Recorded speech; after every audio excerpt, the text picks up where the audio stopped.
राजेश, जो कि रजनी के साथ अवैध संबंध बनाने में पूरी तरीके से मशगूल था, तभी उसका दोस्त अमर वहां पर आ जाता है। और जैसे ही वो वहां पर आता है, वो ये सब होता हुआ देखता है और उसको देखते ही वो गुस्से से लाल हो जाता है और ये अनहोनी घट जाती है।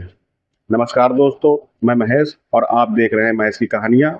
तो दोस्तों, वीडियो में अंत तक बने रहिए। ये वीडियो बहुत ही ज़्यादा इंटरेस्टिंग है।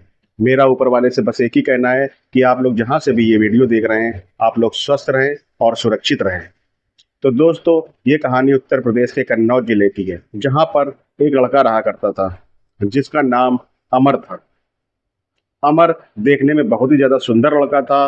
वो बाका नौजवान था। उसकी उम्र अभी महज 24 वर्ष थी। तभी उसके माता पिता को लगता है कि अमर जवान हो चुका है और उसकी शादी कर देनी चाहिए, और वो उसके लिए रिश्ता ढूंढने लगते हैं और उनको एक अच्छा रिश्ता मिल भी जाता है। वो लोग लड़की को देखने जाते हैं और वो लड़की को तुरंत पसंद कर लेते हैं, क्योंकि लड़की देखने में बहुत ही ज़्यादा सुंदर थी। अमर भी उसको देखता है तो देखता ही रह जाता है। लड़की वाकई में बहुत ज़्यादा सुंदर थी। अब कुछ दिनों बाद अमर और रजनी की शादी होती है। लड़की का नाम रजनी है। शादी होने के बाद अमर लड़की को विदाई करके अपने घर ले आता है और वहां पर सभी लोग राजी खुशी रहते हैं। लमसम 6 महीने बाद अमर को काम के सिलसिले से बम्बई जाना था, क्योंकि वो बम्बई में ही काम करता था। अब अमर काम के सिलसिले से बम्बई निकल जाता है। अब रजनी घर में अकेले रहती थी, तो रजनी अमर से फ़ोन में बात करके कहती है कि मैं घर में अकेले रहती हूँ, मेरा यहाँ पर मन नहीं लगता है, मुझे भी बम्बई ले चलो। तभी अमर भी ये सोचता है कि वाकई में मैं यहाँ काम करने चला आता हूँ और वो वहाँ पर अकेली रहती होगी, तो उसका बिल्कुल भी मन नहीं लगता होगा। यही सोचकर वो एक दिन अपने माता पिता से बात करता है, तो उसके माता पिता भी इस पर हामी भर देते हैं कि हाँ बेटा, तुम्हें इसे बम्बई ले जाना चाहिए। अब कुछ दिनों बाद अमर वापस कन्नौज जाता है और रजनी से कहता है कि तुम्हें कुछ दिनों बाद बम्बई चलना है। कुछ दिनों तक अमर कन्नौजी में रहता है और फिर कुछ दिनों बाद वो रजनी को वापस बम्बई ले जाता है। बम्बई जाते ही रजनी बम्बई की चकाचौंध में व्यस्त हो जाती है। उसे बम्बई बहुत ही ज़्यादा अच्छा लगता है। खैर, शुरू शुरू का मामला था, इसलिए अमर भी रजनी को खूब ज़्यादा घुमाता है।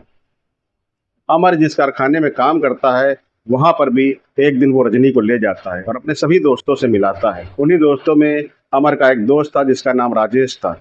वो बहुत ही चंचल किस्म का दोस्त था उसका, इसलिए वो रजनी से थोड़ी हंसी मजाक कर देता है। रजनी भी उसकी बातों को हंसी में ले लेती है। अब अमर और रजनी पूरा बम्बई घूमते हैं। अमर ने बम्बई में ही किराए का मकान ले रखा था। अब वो उसी किराए के मकान में चले आते हैं, वहीं पर रहते हैं। अभी अमर और रजनी का कोई बच्चा नहीं था, इसलिए वो पूरे कमरे में अकेले थे। क्योंकि उनकी नई नई शादी होती है, इसलिए वो प्रेम में बहुत ही ज़्यादा मशगूल थे। अब अमर रोजाना की तरह अपने कारखाने जाता, कारखाने से घर आता। ये सिलसिला चलता रहता। एक दिन अमर का दोस्त राजेश अमर से कहता है कि दोस्त, तुम तो भाभी ले आए और हम लोगों को भाभी के हाथ का खाना भी नहीं खिलाया, कितनी नाइंसाफी। खैर, अमर जो था वो राजेश का बहुत ही जिगरी दोस्त था, इसलिए वो एक दिन राजेश को खाने में इनवाइट कर लेता है। अब जब वो राजेश को खाने में इनवाइट करता है, तो वो रजनी के साथ बहुत ही ज़्यादा मस्करी करता है। खैर, अमर को ये सब चीज़ें बुरी नहीं लगती है, क्योंकि भाभी और देवर के बीच हमेशा हंसी मजाक हुआ करते थे। अमर राजेश का बहुत ही जिगरी दोस्त था, इसलिए अमर उसको कुछ नहीं कहता है। अब ये सब सिलसिला चलता रहता है।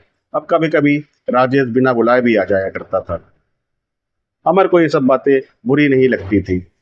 अब वो तीनों बहुत ही अच्छी तरीके से रह रहे थे। तभी एक दिन काम के सिलसिले से कारखाने का जो ठेकेदार था, वो अमर से कहता है कि देखो, तुम्हें मेरे दूसरे कारखाने जाना पड़ेगा, जो कि पूना में है। तो अमर ये बात राजेश को बताता है। कहता है, यार मेरी बीवी घर में अकेले है और मैं काम के सिलसिले से पूना जाऊंगा, ठेकेदार ने भेज दिया है, अब नौकरी है, करनी तो पड़ेगी ही। तभी राजेश भी कहता, बखूबी चले जाओ, मैं पूरी तरीके से भाभी का ध्यान रख लूंगा। खैर, अमर को राजेश के ऊपर बहुत ही ज़्यादा भरोसा था, इसलिए वो तुरंत पुणे के लिए निकल जाता है। अब राजेश यहाँ पर भाभी का पूरा ख्याल रख रहा था। वो दोनों एक दूसरे से हंसी मजाक किया करते थे। चूंकि अमर काफ़ी दिनों के लिए पुणे गया हुआ था, इसलिए राजेश को यहाँ पर काफ़ी दिनों तक रहना पड़ता है। अब धीरे धीरे वो लोग कब इंटीमेट हो जाते हैं पता ही नहीं चलता। वो दोनों एक दूसरे से हंसी मजाक किया करते थे और बात बहुत आगे बढ़ जाती है। अब वो दोनों बेड भी शेयर करने लगते हैं। अब आए दिन वो लोग अवैध संबंध बनाते रहते थे, जो कि ये बात अमर को नहीं पता थी। राजेश और रजनी इस बात से बिल्कुल भी अनभिज्ञ थे कि अगर ये बात अमर को पता चलेगी तो क्या होगा। वो लोग अपने एंजॉय में थे और हमेशा वो कृत्य किया करते थे जो उन्हें नहीं करना चाहिए था। अमर ने राजेश के ऊपर इतना भरोसा किया था और राजेश उसके भरोसे को पूरी तरीके से तोड़ रहा था। वो उसकी रखवाली के बजाय उसी के साथ भोग कर रहा था, जो कि ये बात अमर को नहीं पता था। तभी एक दिन अचानक अमर पुणे से बंबई के लिए निकलता है। रात का वक्त था और यहाँ पर राजेश और रजनी दोनों एक दूसरे के साथ अवैध संबंध में मशगूल हैं। अब ये बात राजेश को नहीं मालूम थी कि आज के दिन अमर को वापस यहाँ पर आना है, यानी कि बंबई आना है।